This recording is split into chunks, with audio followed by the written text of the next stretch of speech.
On continue. Maintenant que nous savons résoudre des additions statiques, c'est-à-dire sans retenue, nous allons nous intéresser aux additions dynamiques, où il va falloir faire des changes, c'est-à-dire il va y avoir des retenues. Alors, cette fois-ci, j'ai décidé de prendre 2528. 2 milliers, 5 centaines, 2 dizaines et 8 unités.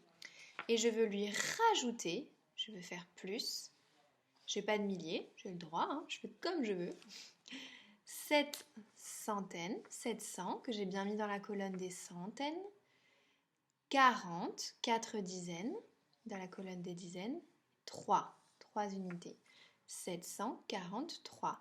Attention, je n'ai pas commencé à écrire ici puisque je n'ai que 3 chiffres ici. Donc ça ne peut pas être des milliers.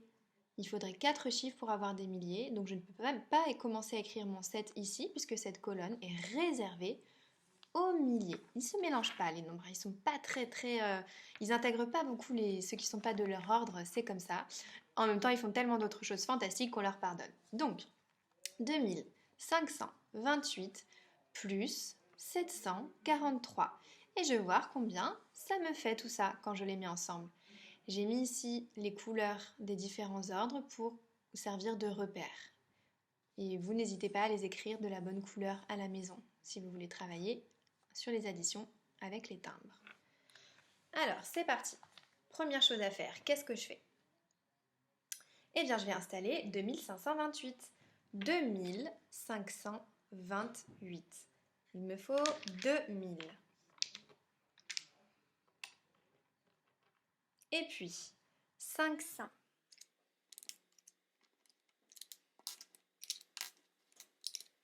Et puis 20, c'est-à-dire 2 dizaines. Et 8.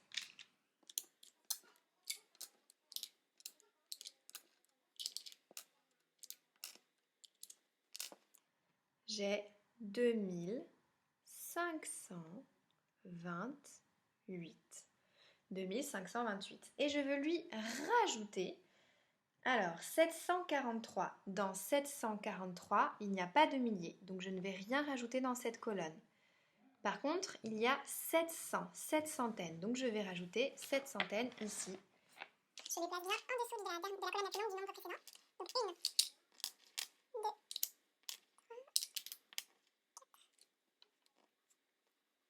6 et 7. Donc 740, c'est-à-dire 4 dizaines. 1, 2, 3. 4, 743. Il me faut encore 3 unités. 1, 2 et 3. Je peux donc procéder à mon addition. Je vais d'abord commencer par compter combien il y a d'unités en tout. Si je mets toutes les unités ensemble, donc je les fais descendre, et je vais commencer à les compter. 1, 2, 3, 4, 5, 6, 7, 8, 9, 10.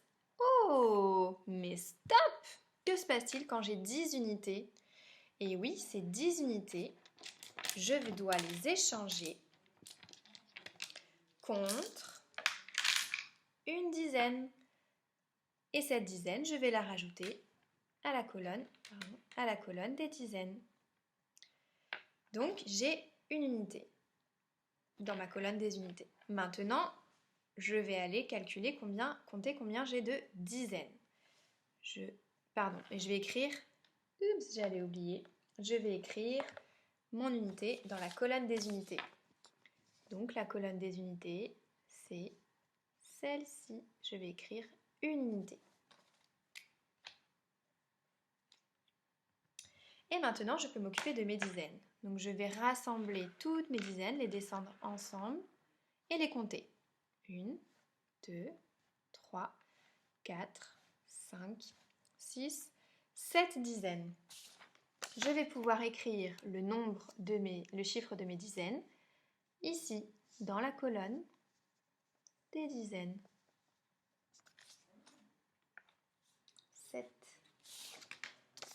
Et voilà. Je vais maintenant m'occuper des centaines. Je rassemble toutes les centaines ensemble et je vais les compter. 1, 2, 3, 4, 5, 6, 7, 8, 9, 10. Stop! Je suis arrivée à 10. 10 centaines. Je sais que c'est la même chose que un millier. Donc je dois échanger mes 10 centaines